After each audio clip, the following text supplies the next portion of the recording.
The dust cloud appeared on the horizon just after dawn, small at first but growing larger as it moved toward the ranch, and Harrison Vaughn squinted against the rising sun to make out the figure of a lone rider who clearly had no idea where they were going.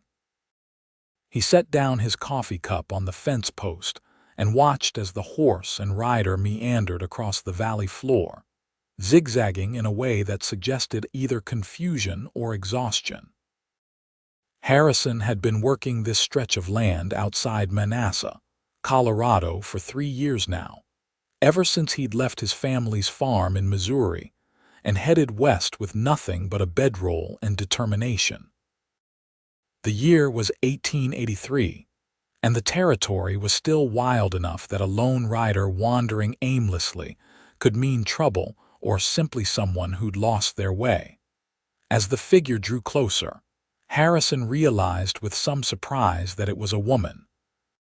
She sat tall in the saddle despite what must have been hours of riding, her dark hair pulled back under a wide-brimmed hat that had seen better days. Her horse, a chestnut mare that looked as tired as its rider, plodded forward with its head low. Harrison walked out from the fence line toward the main road, such as it was, raising a hand in greeting. The woman pulled up her horse when she spotted him, and he could see the relief wash over her features even from a distance.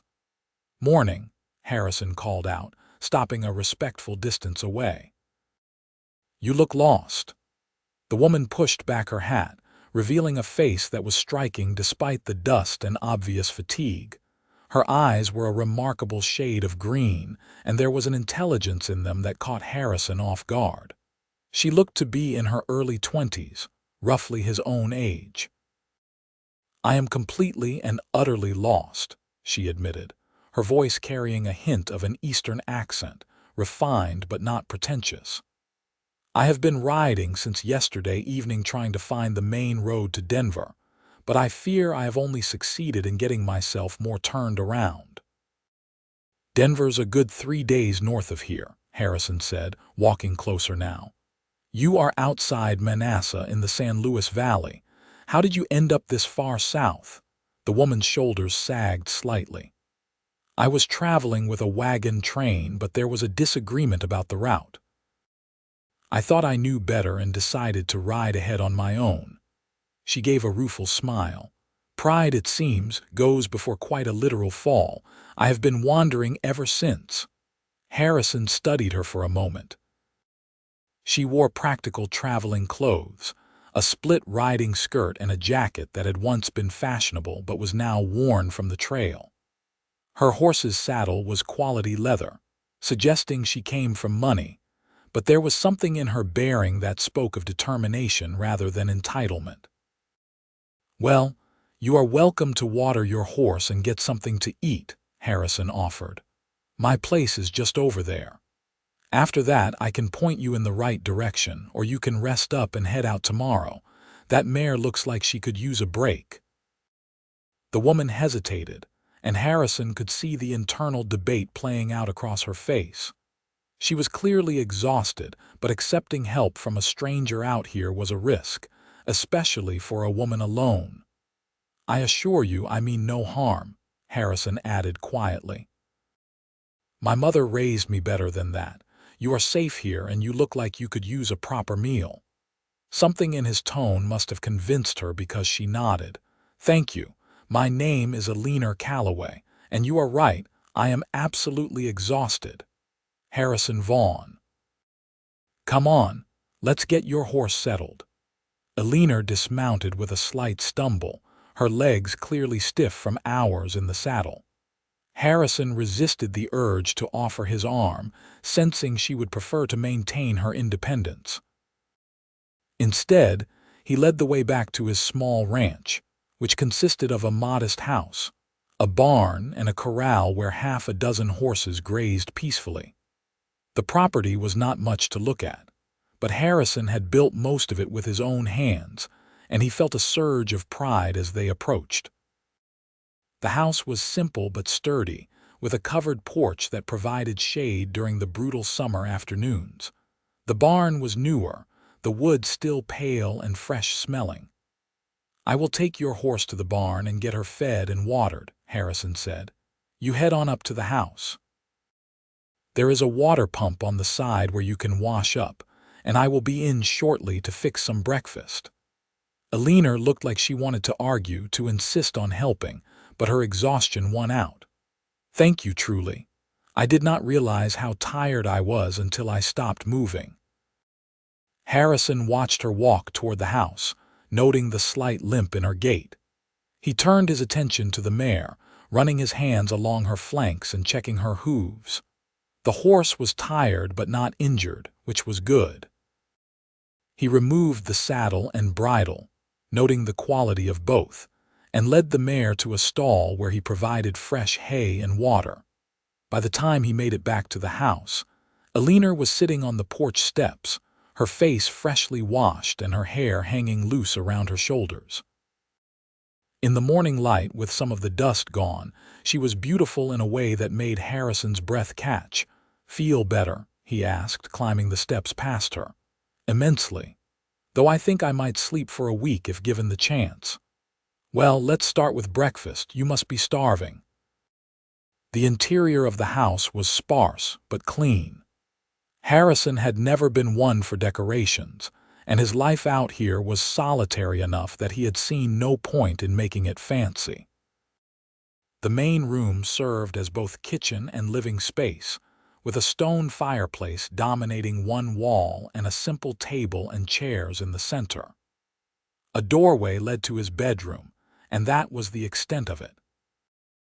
Eleanor looked around with interest as she entered, and Harrison tried to see the place through her eyes. It was not much compared to wherever she had come from, but it was his. "Sit down," he said, gesturing to the table. "I will get something cooking." He moved to the stove and began preparing eggs and bacon, slicing bread from a loaf he had baked 2 days prior. As he worked, he was acutely aware of Eleanor watching him, and it made him self-conscious in a way he had not felt in years. "How long have you been out here?" Eleanor asked, breaking the silence. 3 years. I came out from Missouri looking for land of my own, found this place and made an offer to the previous owner who was looking to move on to California. You work the ranch alone, mostly. I raise horses, sell them to the army and to ranchers who need good stock. During roundup season I hire on some help, but otherwise it is just me. That sounds lonely. Harrison paused in his cooking, considering. It is, but it is also peaceful. After growing up in a house with 6 siblings, I thought I wanted the quiet. Turns out there is such a thing as too much quiet. He plated the food and brought it to the table, settling into the chair across from Eleanor. She ate with barely concealed hunger, and Harrison felt satisfied watching her. There was something deeply gratifying about providing food to someone who needed it.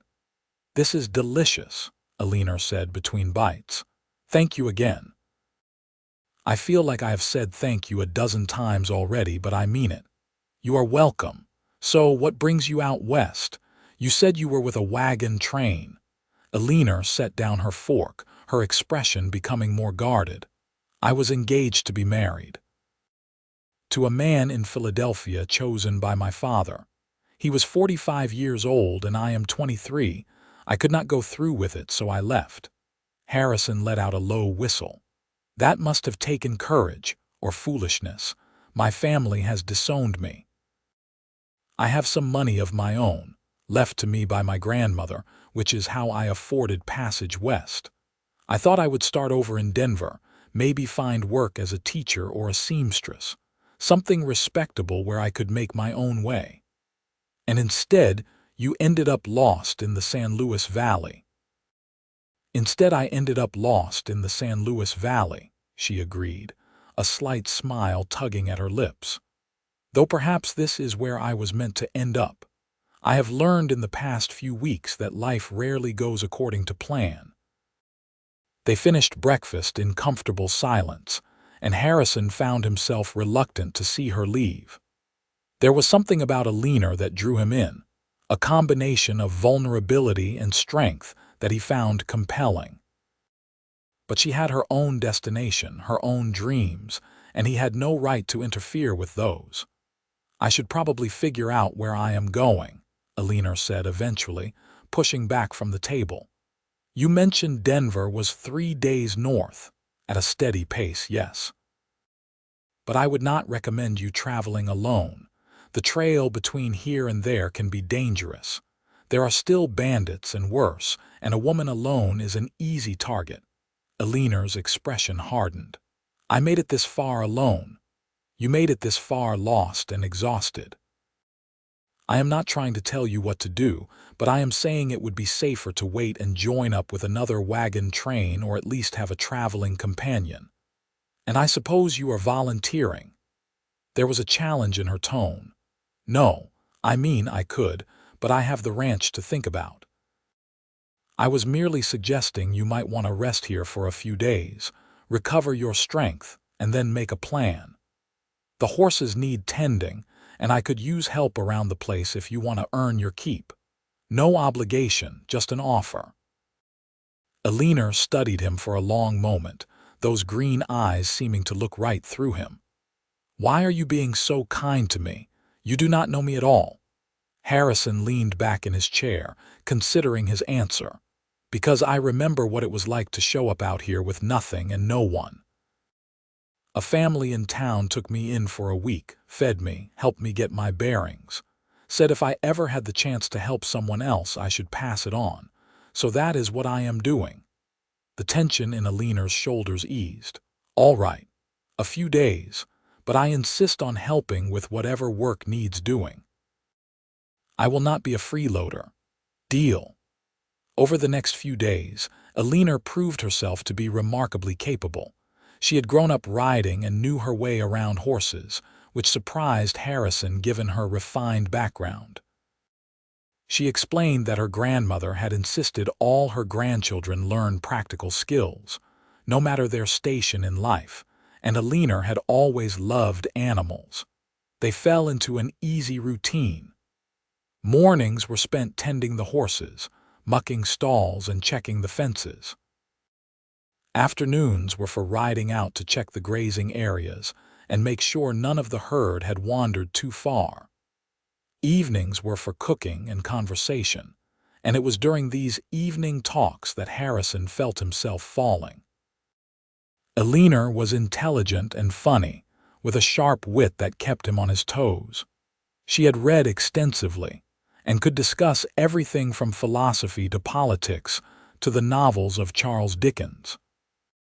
But she also listened when Harrison talked about the land, about his dreams of building the ranch into something more substantial, and she asked questions that showed genuine interest. On the 4th evening, they were sitting on the porch watching the sun set over the mountains when Eleanor said, "I should probably start thinking about moving on soon." Harrison felt his heart sink, but he kept his voice neutral. "If that is what you want. It is not about what I want. It is about what I set out to do. I came west to start a new life in Denver, to be independent and make my own choices. You could do that here." The words were out before Harrison could stop them, and he immediately wanted to take them back. But Eleanor turned to look at him, her expression unreadable. "What do you mean?" Harrison took a breath, deciding to be honest.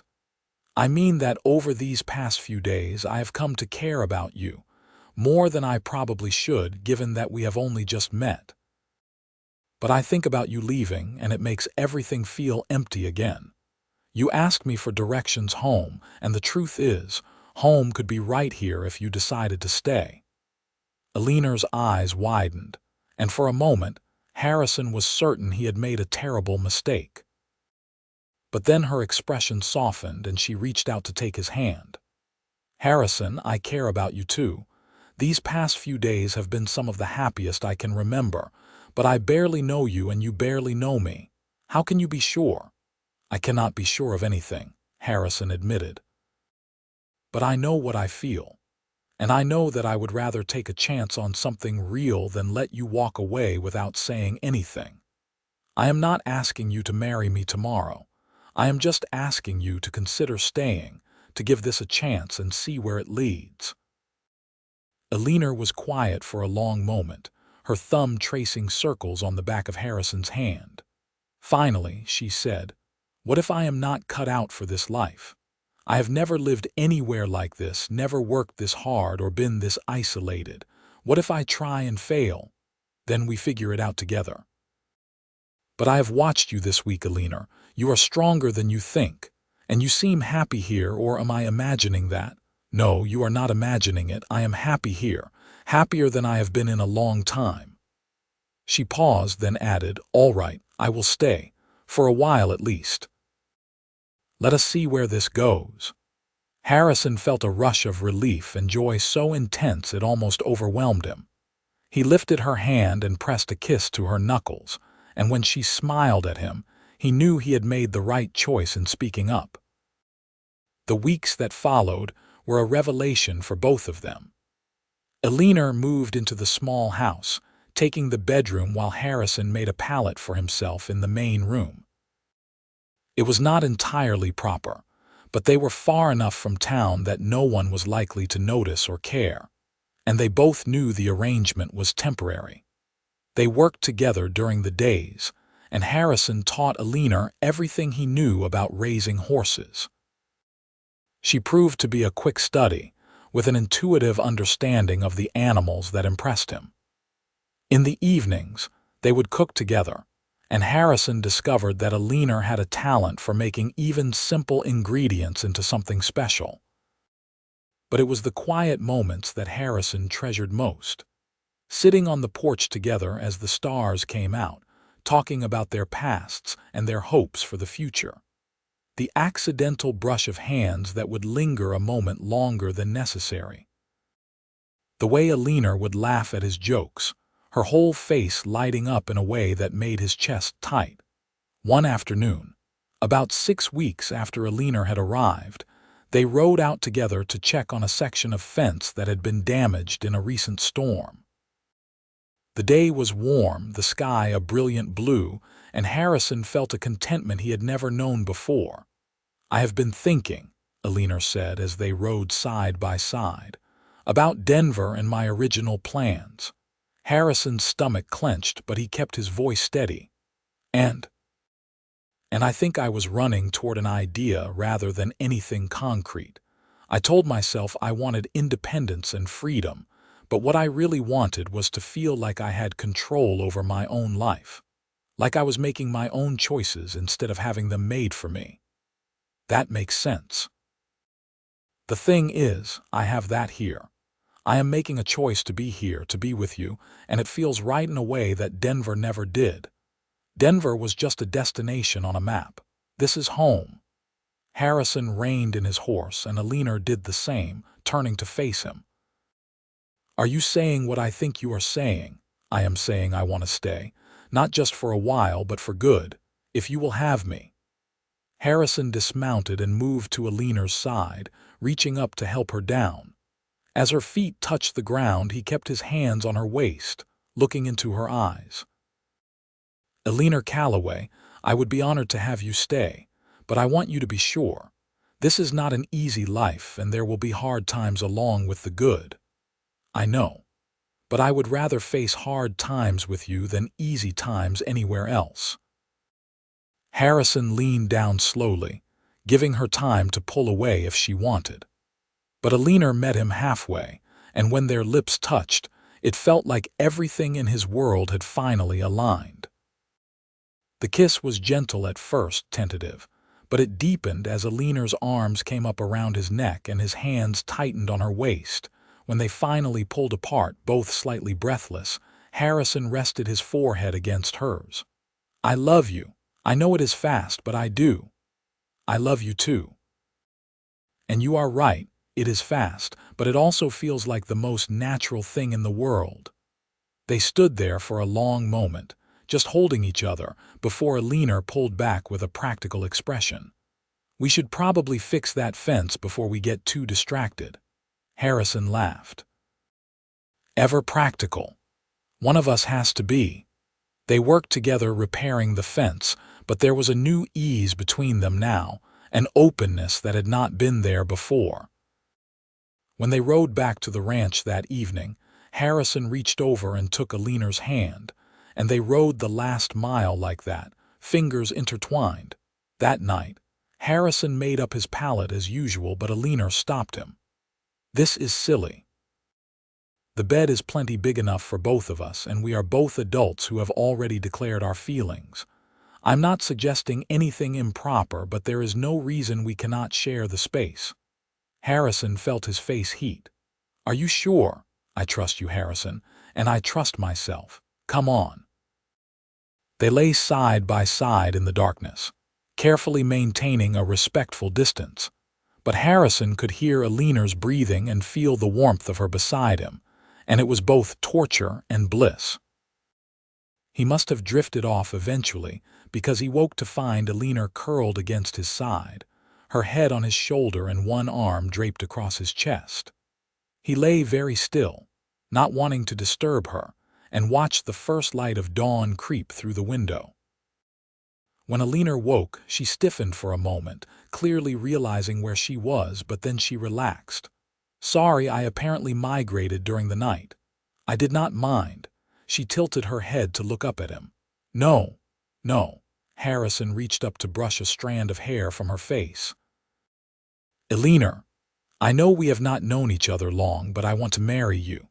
I want to build a life with you, raise a family if you want that. I know I should probably court you properly first, but I also know my own mind, and I am certain of this." Eleanor's eyes filled with tears, but she was smiling. "Yes, my answer is yes. I want all of that too." They were married 3 weeks later by the circuit judge who came through Manassas once a month. The ceremony was simple, held in the small church in town with a handful of locals as witnesses. Eleanor wore a dress she had made herself from fabric purchased at the general store, a pale blue that matched the Colorado sky. Harrison wore his best clothes, which were not much, but Eleanor had insisted he looked handsome. When the judge pronounced them husband and wife, Harrison kissed her with all the love he felt, and the small congregation applauded.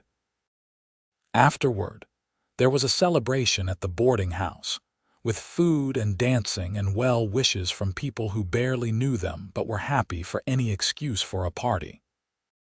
Harrison and Eleanor danced together as someone played a fiddle, and Harrison marveled at how his life had changed in just a few short months. He had gone from being alone to having a partner, a wife, someone who chose to be with him and build a life together. As the evening wore on and they finally made their way home, Eleanor was quiet, and Harrison could sense her nervousness. He helped her down from the wagon and took her hands in his. "We do not have to rush anything," he said gently. "I know this is all very new, and I want you to feel comfortable." Eleanor squeezed his hands. "I am nervous, but I want this. I want you. I love you, Harrison. I love you too." He led her inside into the bedroom, and they came together with a tenderness that made Harrison's heart ache. It was not perfect or practiced, but it was real and full of love, and afterward, as they lay tangled together in the darkness, Harrison felt a peace he had never known. "Thank you," Eleanor whispered against his shoulder. "For what?" "For giving me a home. A real home, not just a place but a feeling. I feel like I finally belong somewhere." Harrison tightened his arms around her. "You do belong, right here with me, always." The first year of their marriage was not without challenges. The ranch required constant work, and there were times when money was tight. Eleanor struggled with the isolation, missing the intellectual stimulation of the city. So Harrison made a point of riding into town with her once a week to visit the lending library and socialize with the other women in the area. Eleanor proved herself invaluable to the ranch operations. She had a head for numbers and began keeping detailed records of expenses and income, helping Harrison make better business decisions. She also started a vegetable garden that flourished under her care, providing fresh produce through the growing season. One afternoon in late summer, Harrison came back from town with a surprise. He had ordered a small crate of books from a catalog, knowing how much Eleanor missed reading. When he presented them to her, she actually teared up. "You did not have to do this," she said, running her hands over the covers. "I know, but I wanted to. You have given up a lot to be here with me, and I want you to be happy." Eleanor set the books aside and threw her arms around him. "I am happy. Sometimes I miss certain things about my old life, but I would not trade this for anything. You have to know that.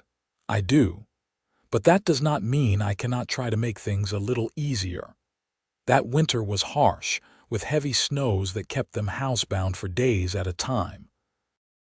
But Harrison found he did not mind being trapped inside with Eleanor. They would spend the long evenings reading aloud to each other, playing cards, or simply talking. Eleanor taught him to knit, which he grumbled about but secretly enjoyed, and he taught her to carve wood, a skill he had learned from his father. On Christmas morning, Harrison gave Eleanor a wooden box he had carved and lined with velvet, perfect for storing her jewelry. Eleanor gave him a scarf she had knitted in secret, the stitches not quite even but made with love. They celebrated quietly, just the two of them, but it was the best Christmas Harrison had ever had. In the spring, as the snow melted and the valley turned green again, Eleanor began feeling unwell. At first, they both assumed it was something she had eaten, but when the nausea persisted and she began to feel tired all the time, realization dawned. "I think I might be pregnant," Eleanor said one morning, her hand resting on her still flat stomach. Harrison felt a jolt of excitement mixed with fear. "Are you sure?" "Not completely, but all the signs point to it. We should probably have the doctor confirm, but Harrison, I think we are going to have a baby." He crossed the room in 2 strides and pulled her into his arms, burying his face in her hair. "A baby, we are going to have a baby." Eleanor pulled back to look at him. "Are you happy? I know we have not talked much about children." "Happy." "Eleanor, I am terrified and thrilled and about a dozen other emotions all at once. But yes, I am happy. So happy." The doctor in Manassas confirmed the pregnancy a week later, estimating that Eleanor would give birth sometime in early October. Harrison immediately went into protective mode, trying to prevent Eleanor from doing any heavy work around the ranch. Eleanor tolerated this for about 2 days before putting her foot down. "I am pregnant, not made of glass. I can still work, and I want to work. I will go mad if you make me sit around doing nothing for the next 6 months." They compromised. Eleanor would continue helping with the horses and other ranch work, but Harrison hired a young man from town to help with the heavier tasks. Eleanor used some of her spare time to sew baby clothes and prepare a corner of their bedroom as a nursery. As Eleanor's belly grew, Harrison found himself marveling at the changes in her body and the life they had created together. He would lie with his hand on her stomach, feeling the baby kick, and be overwhelmed with love for both Eleanor and the child they had not yet met. In late September, Eleanor began having contractions. Harrison immediately rode to town to fetch the midwife, a capable woman named Mrs. Peterson, who had delivered half the babies in the valley. The labor was long and difficult, and Harrison spent most of it pacing outside the bedroom door, listening to Eleanor's cries and feeling utterly helpless.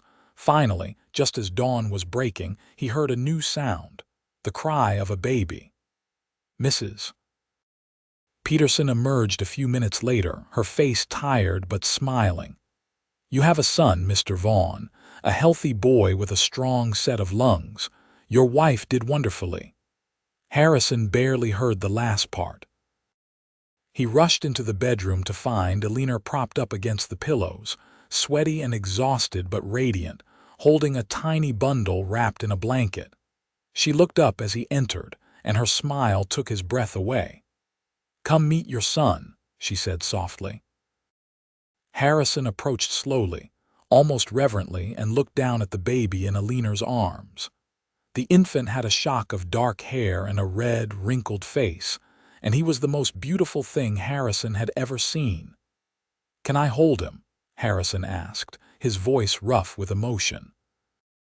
Eleanor carefully transferred the baby to his arms, and Harrison cradled his son against his chest. The baby's eyes were closed, his tiny fist curled near his mouth, and Harrison felt tears streaming down his face. "We made this," he said wonderingly. "Eleanor, we made this perfect little person." "We did." Eleanor reached out to take Harrison's hand. What should we name him? They had discussed names but never settled on one. Now, looking at his son, Harrison knew exactly what he wanted to call him. "Henry, after my father. Henry James Vaughn." Eleanor smiled. "Henry, it is perfect." The first few weeks with Henry were exhausting. The baby woke every few hours to nurse, and Eleanor was recovering from the birth.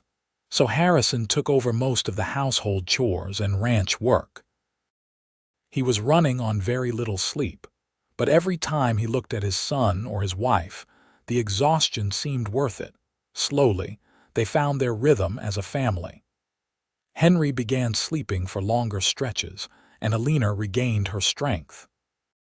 Harrison built a cradle that rocked gently, and they would take turns soothing Henry when he fussed. On warm days, Eleanor would bring the baby outside, and Harrison would take breaks from his work to hold his son and marvel at how much he was growing. By the time Henry was 6 months old, he was a chubby, happy baby who smiled easily and was beginning to babble. Harrison loved coming in from the fields to find Eleanor playing with him on a blanket, Henry giggling at whatever silly game his mother had invented. One evening, after they had put Henry to bed, Harrison and Eleanor sat on the porch as they often did. Eleanor leaned against his shoulder, and Harrison wrapped his arm around her. "You ever regret it?" Harrison asked quietly. "Staying here instead of going to Denver, building this life instead of the independent one you planned?" Eleanor was quiet for a moment, then said, "No, not ever. I thought I wanted independence, but what I really wanted was the freedom to choose my own path. And I chose this. I chose you and Henry and this life we are building together. It is not always easy, but it is mine, and that makes all the difference. I think about the day you rode up here, lost and exhausted, and how close you came to just passing by. What if you had found the road on your own? What if you had never stopped here? But I did stop. Maybe it was fate, or maybe it was just good luck, but I found my way to exactly where I was supposed to be. You gave me directions home, Harrison, even if you did not realize it at the time." Harrison pressed a kiss to the top of her head. "I love you, more than I ever thought it was possible to love someone. I love you too." They sat in comfortable silence, listening to the crickets and watching the stars come out. Inside, Henry made a small sound in his sleep, and Eleanor smiled. "We should probably get to bed ourselves. He will be up again soon enough." As they made their way inside, Harrison took one last look at the valley spread out before them, dark and peaceful under the night sky. 3 years ago, he had been alone here, working himself to exhaustion and telling himself he was content with solitude. Now he had a wife he adored, a son he loved beyond measure, and a future that seemed brighter than he had ever imagined possible. The seasons turned, and Henry grew from a baby into a toddler. He was walking by his first birthday, and by 18 months, he was running everywhere and getting into everything. Harrison built a small fence around the porch to keep him contained when they needed to work. But Henry had his mother's determination and his father's stubbornness, and he was constantly finding ways to escape. Eleanor became pregnant again, when Henry was 2. This time, she knew what to expect, and the pregnancy was easier. She worked alongside Harrison through most of it, only slowing down in the final weeks.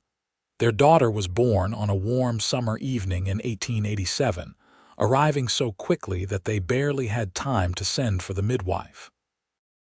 Harrison ended up delivering his daughter himself, with Eleanor calmly talking him through it even as she was in the midst of labor. When he placed the baby girl in Eleanor's arms, his hands were shaking, but his heart was full. "She is perfect," Eleanor breathed, examining their daughter's tiny features. "Look at her, Harrison. She has your eyes. And your nose.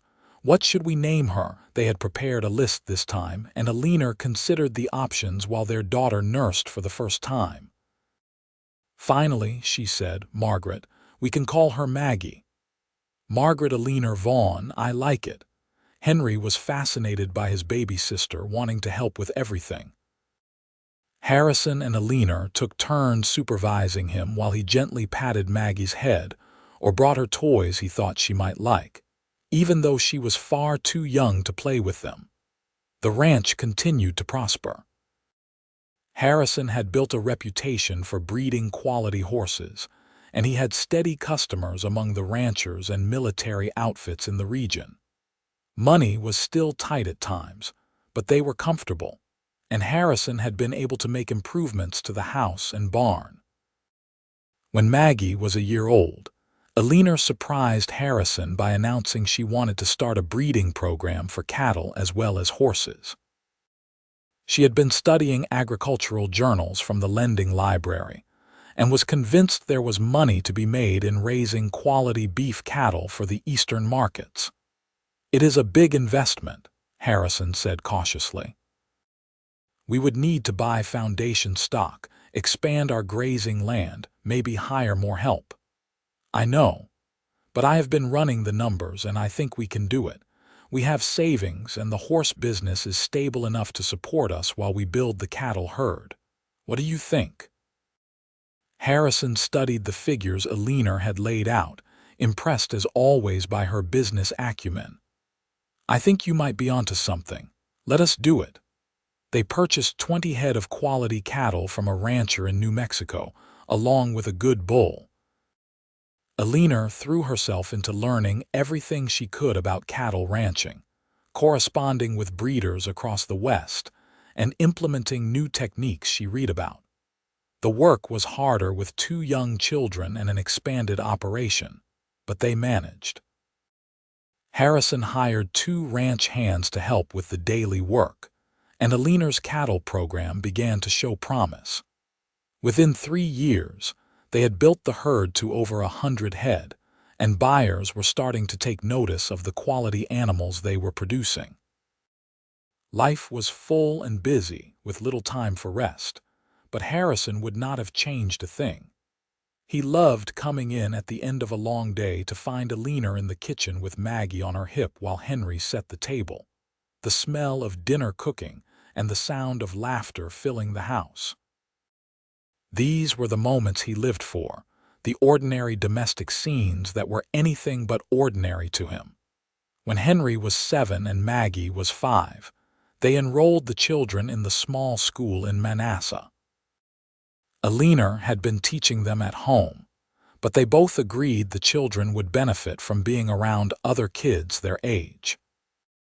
The school was a long ride away, so Harrison and Eleanor worked out a schedule where they would take turns driving the children to town and staying to help with errands or business before bringing them home in the afternoon. One day, while Eleanor was in town with the children, Harrison was repairing a section of fence when he saw a rider approaching from the direction of town. As the figure got closer, he realized with surprise that it was Eleanor, riding fast and alone. He dropped his tools and ran toward her, fear gripping his chest. "What is wrong? Where are the children?" Eleanor dismounted, slightly out of breath. "The children are fine, they are at school. Harrison, a man came to the general store while I was there. He was asking about me, using my maiden name. The shopkeeper told him I lived out here with you." Harrison felt a chill despite the warm day. "Someone from your family, I do not know." The shopkeeper said he was well-dressed, older, and asking very specific questions about how long I had been here and whether I was married. "Harrison, what if it is my father? Or worse, what if he sent someone?" Harrison pulled her into his arms. "Whatever it is, we will handle it together. You are my wife. No one can force you to leave or do anything you do not want to do. I know. But I am scared. I left without permission, ran away in the middle of the night. My father was furious. What if he is trying to force me to come back? Then he will learn that you are not the girl he knew anymore. You are a grown woman with a family of your own and you have rights. Let us go back to town together and see what this is about." They rode to Manassas together, leaving a note for the ranch hands to explain their absence. At the general store, the shopkeeper confirmed that a man had been asking about Eleanor, and he was staying at the boarding house. Harrison and Eleanor made their way to the boarding house, a neat establishment run by a widow named Mrs. Thompson. She greeted them with a knowing look. "You are here about the gentleman asking after Mrs. Vaughn, I imagine. He is in the parlor. Should I announce you, please?" Eleanor said, her voice steady despite her nervousness. Mrs. Thompson disappeared and returned a moment later. "He will see you now." Harrison kept his hand on Eleanor's back as they entered the parlor.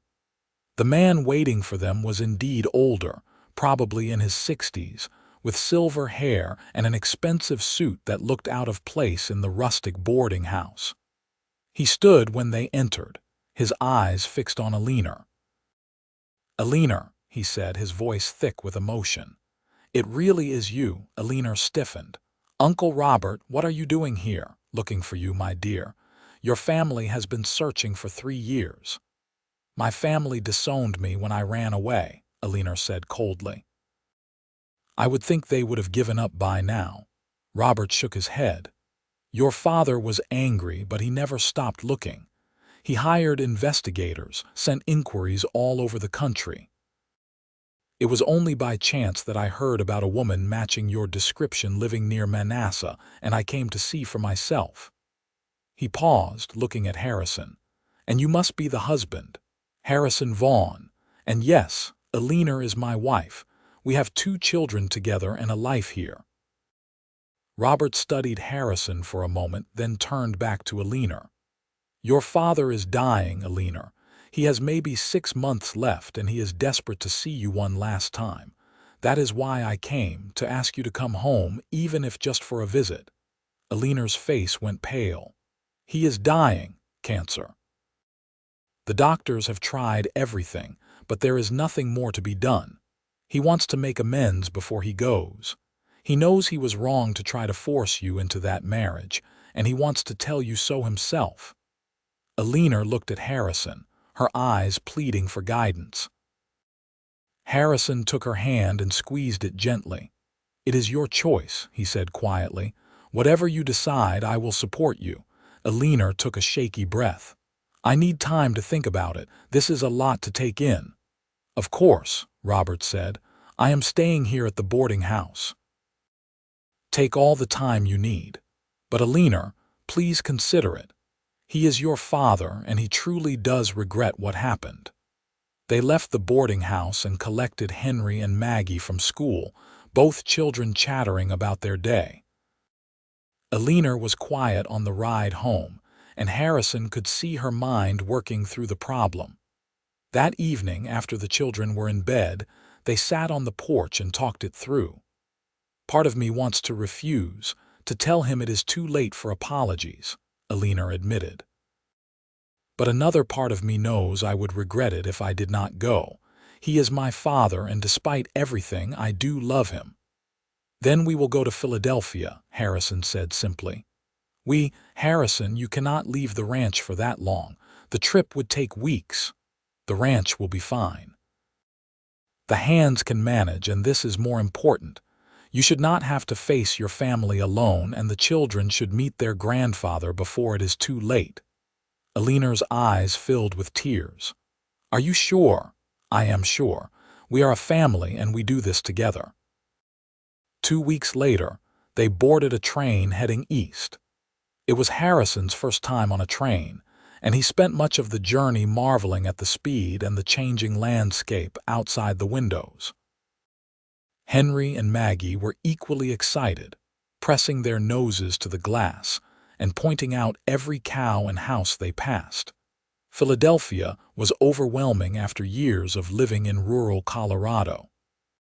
The crowds, the noise, the sheer number of buildings packed close together made Harrison anxious, and he could see Eleanor was uncomfortable too.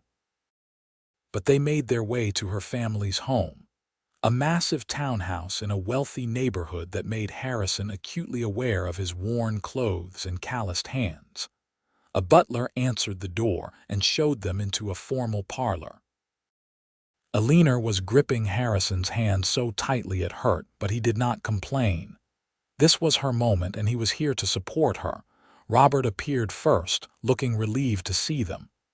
"Thank you for coming. Your father is upstairs. He is very weak, but he has been alert today." "I will take you up." Eleanor looked at Harrison. "Will you come with me, if you want me to?" "I do." They left Henry and Maggie with Robert and made their way upstairs.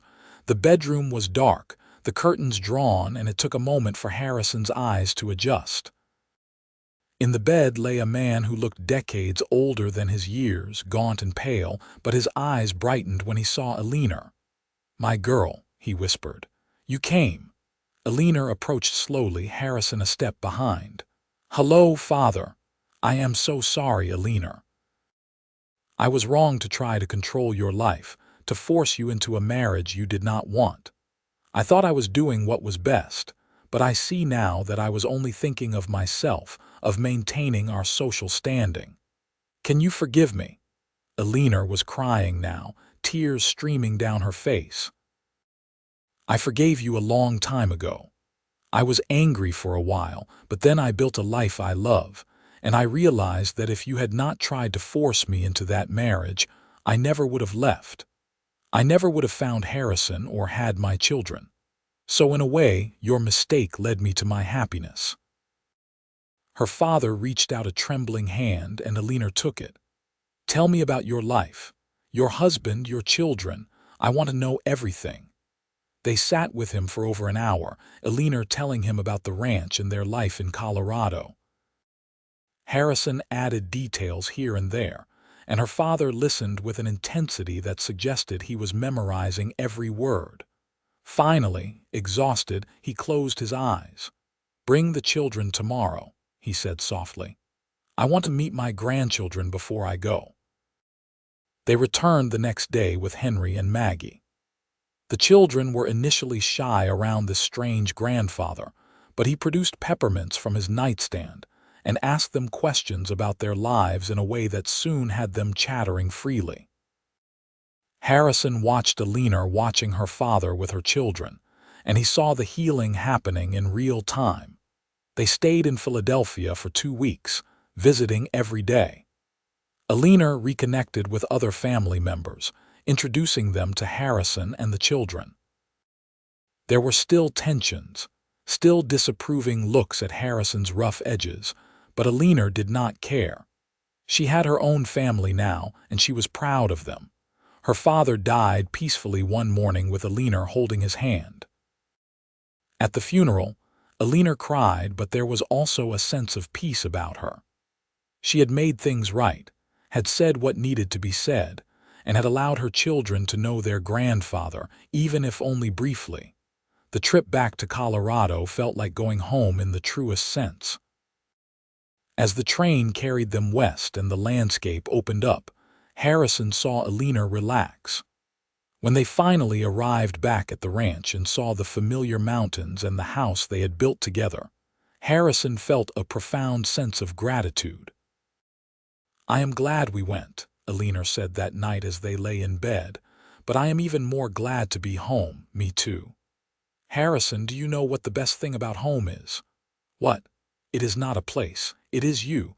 You are my home wherever we are." Harrison pulled her close, kissing the top of her head. "And you are mine, always." The years continued to pass, bringing both joys and challenges. The ranch thrived, and they added onto the house, giving the children their own rooms and creating a proper office where Eleanor could manage the business side of things. Henry grew into a responsible young man who loved working with the horses, and Maggie inherited her mother's sharp mind and her father's love of the land. When Eleanor was 40 and Harrison 42, they were surprised to discover Eleanor was pregnant again. After years of no pregnancies, they had assumed they were done having children, but apparently fate had other plans. "I am too old for this," Eleanor said, half joking, half serious. "You are not too old. You are perfect," Harrison assured her. Their third child, another boy they named Samuel, was born healthy and strong in the spring of 1896. Henry was 16 and Maggie 14, and both doted on their baby brother. Harrison, now an experienced father, found himself more relaxed than he had been with the first two, able to enjoy the sleepless nights and chaos of a newborn without the panic. As the new century approached, Harrison and Eleanor looked back on the life they had built with deep satisfaction. What had started as a chance encounter on a dusty road had grown into something beautiful and lasting. They had built not just a successful ranch but a family, a legacy that would continue long after they were gone. One evening in the summer of 1899, as they sat on the porch watching the sunset, Harrison reached over and took Eleanor's hand. "You remember the day you rode up here, lost and looking for directions?" he asked. Eleanor smiled. "How could I forget? It was the day my life really began. You asked me for directions home, and I think I gave you some ridiculous answer about Denver being north. You did. But then later, you told me home could be right here if I stayed. Do you remember that?" "I remember." "It was the boldest thing I had ever said, and I was terrified you would laugh at me." "I almost did. It seemed so impossible, this idea that home could be wherever we chose to make it. But you were right. Home is not about a place or a house. It is about the people we love and the life we build together." Henry came out of the house, now a young man of 19 preparing to take over more of the ranch operations. "Ma, Pa, dinner is almost ready. Maggie made her famous apple pie. We will be right in," Eleanor called. They sat for another moment, neither wanting to break the peaceful spell. Inside, they could hear the sounds of their family, Maggie and Samuel laughing about something, the clatter of dishes being set out. "We did good, did we not?" Harrison said softly. "We did very good."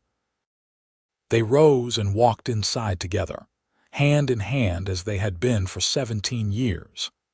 The house was full of light and warmth and love, everything Harrison had never known he wanted until Eleanor rode into his life. After dinner, as had become tradition, the family gathered in the living room. Henry played the guitar he had learned on. Maggie sang with a voice that reminded Harrison of her mother, and Samuel played on the floor with his toy horses. Eleanor sat next to Harrison on the settee, her head on his shoulder, and Harrison felt a contentment so deep it was almost painful. This was what life was supposed to be. Not the adventures or the dramatic moments, but these quiet evenings surrounded by the people you loved. This was home. As the night drew on and they began preparing for bed, Samuel already asleep in Harrison's arms, Eleanor paused in the hallway. "What is it?" Harrison asked. "Nothing. I was just thinking about how different my life would have been if I had never gotten lost that day, if I had made it to Denver or stayed on the wagon train. Regrets? Not a single one. Getting lost was the best thing that ever happened to me. It brought me here to you, to all of this. I found my way home, even if I did not know that was what I was looking for." Harrison shifted Samuel to one arm so he could wrap the other around Eleanor. "I am glad you got lost, though I prefer to think of it as fate. You were always meant to end up here." "Do you really believe that?" "I do.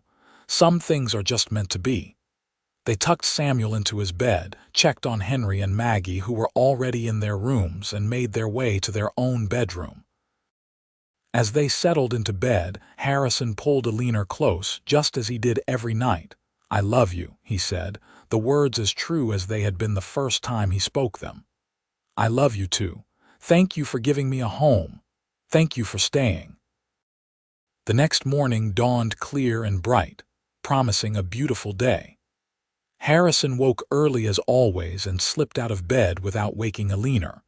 He made coffee and stepped out onto the porch, watching the sun rise over the mountains he had come to love. Samuel came toddling out a few minutes later, rubbing his eyes.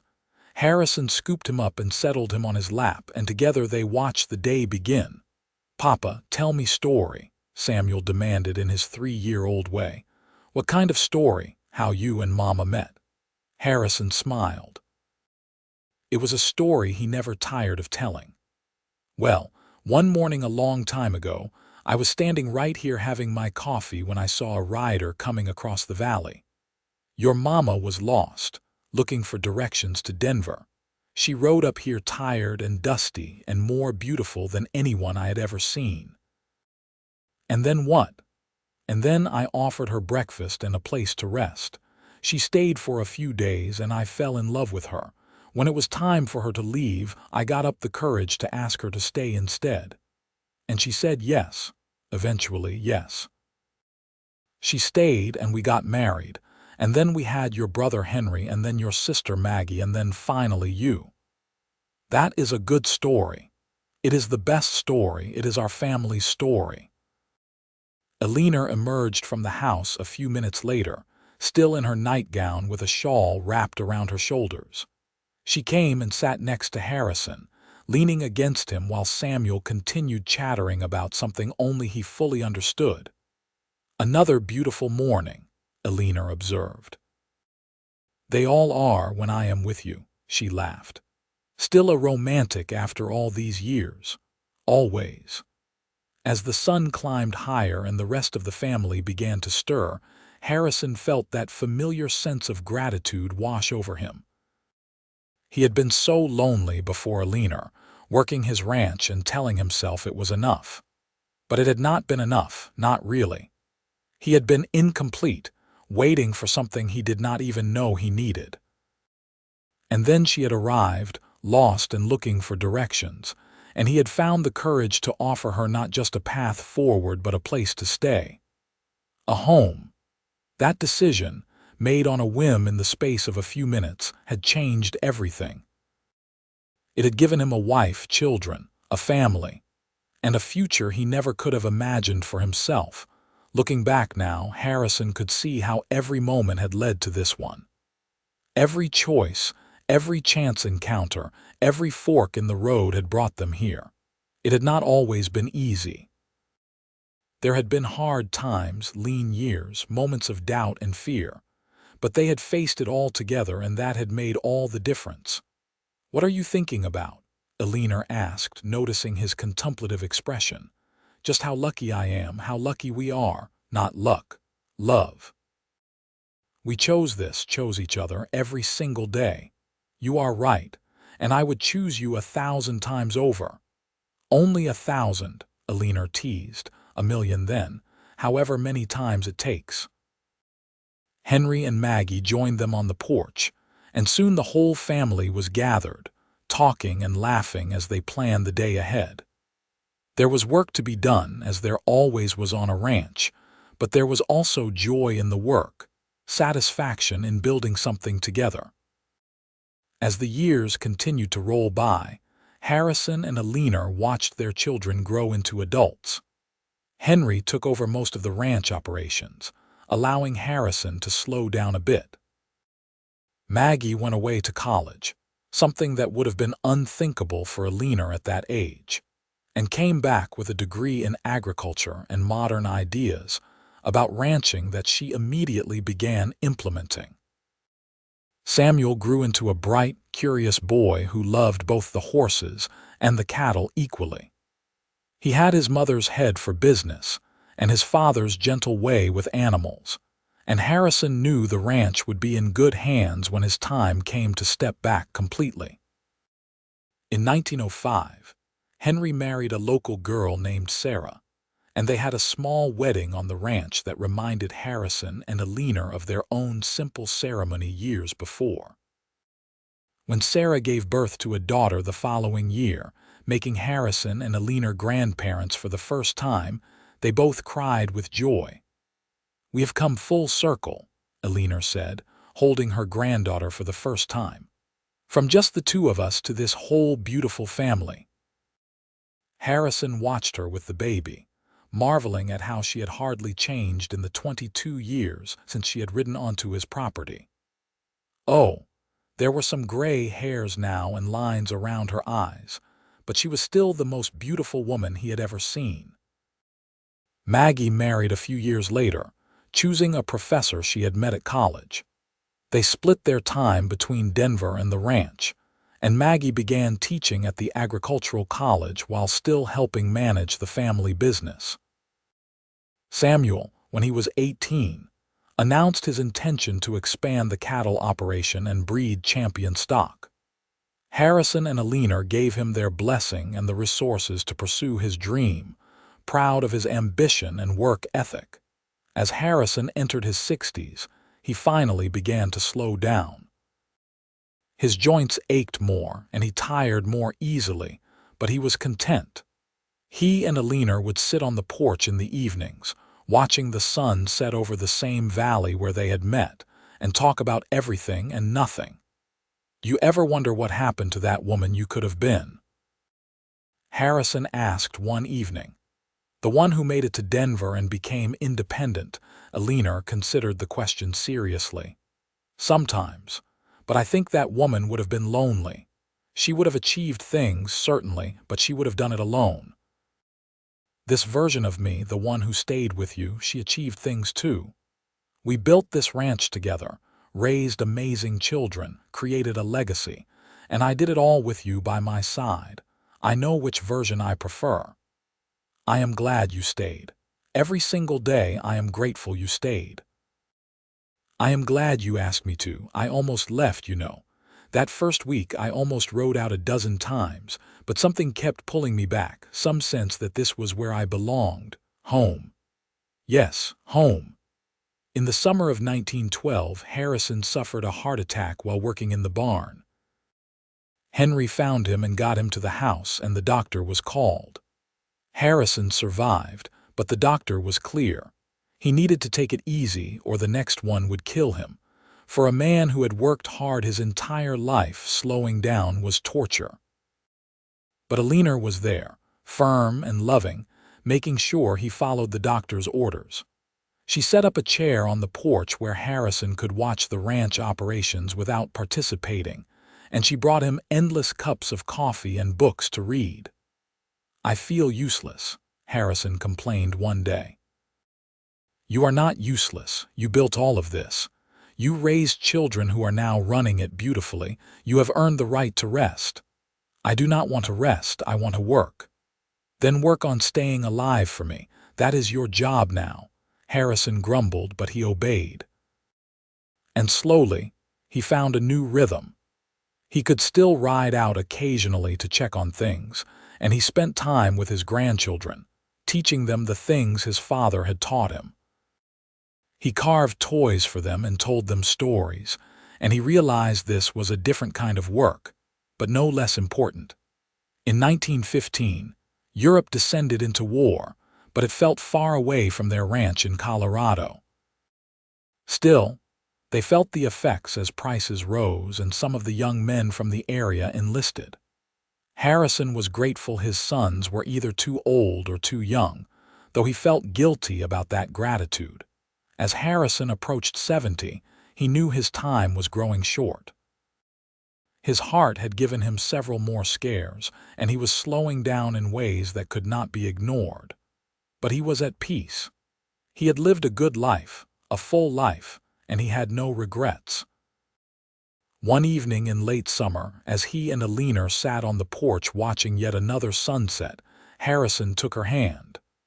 "I need you to promise me something," he said. "Anything."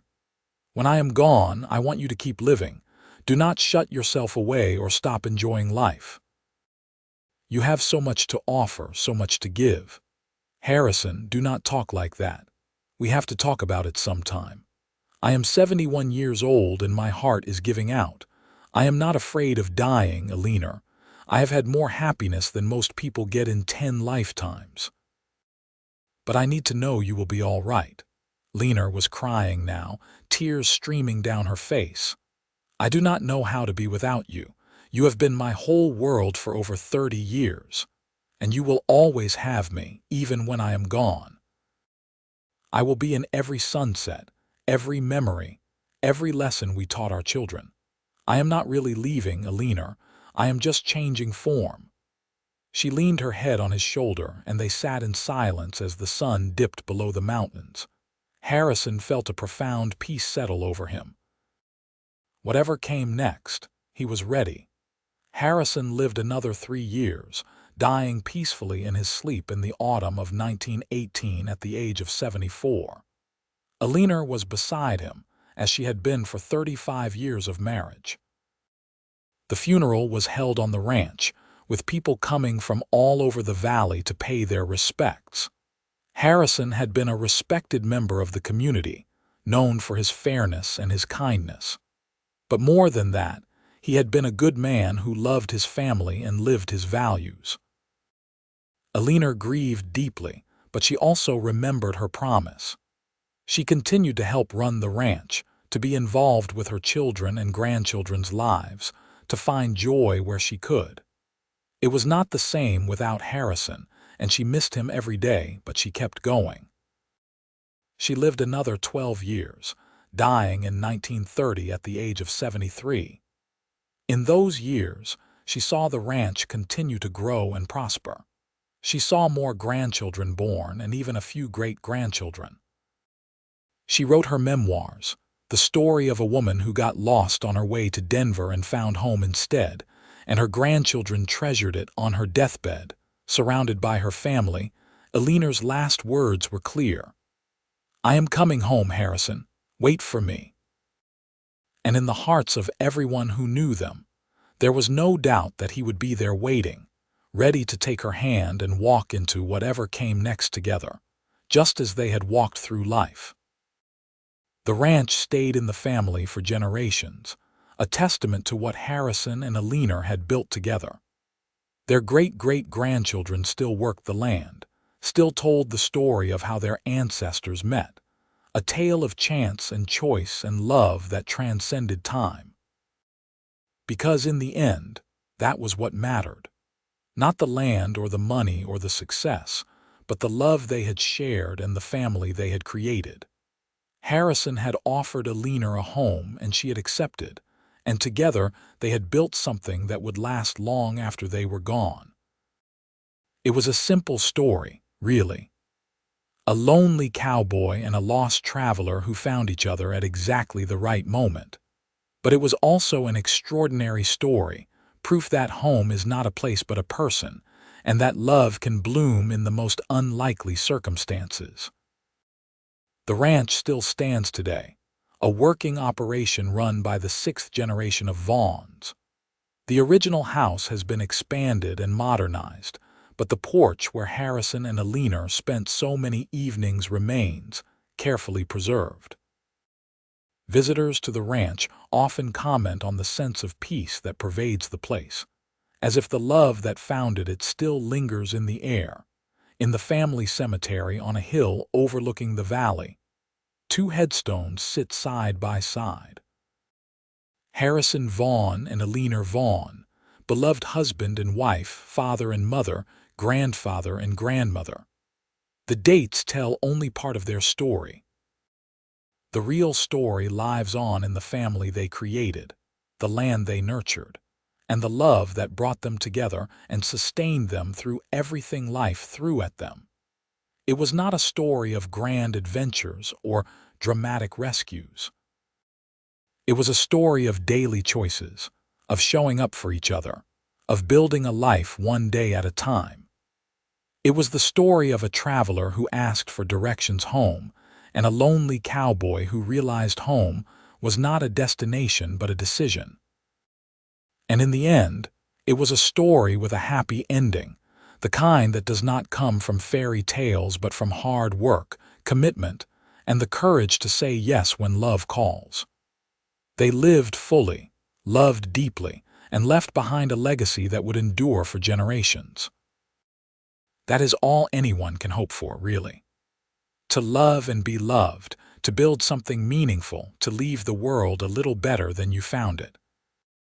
Harrison and Eleanor did all that and more, and their story serves as a reminder that sometimes the best things in life come when we least expect them, when we are lost and looking for direction, and someone has the courage to say, "Home is right here if you will stay."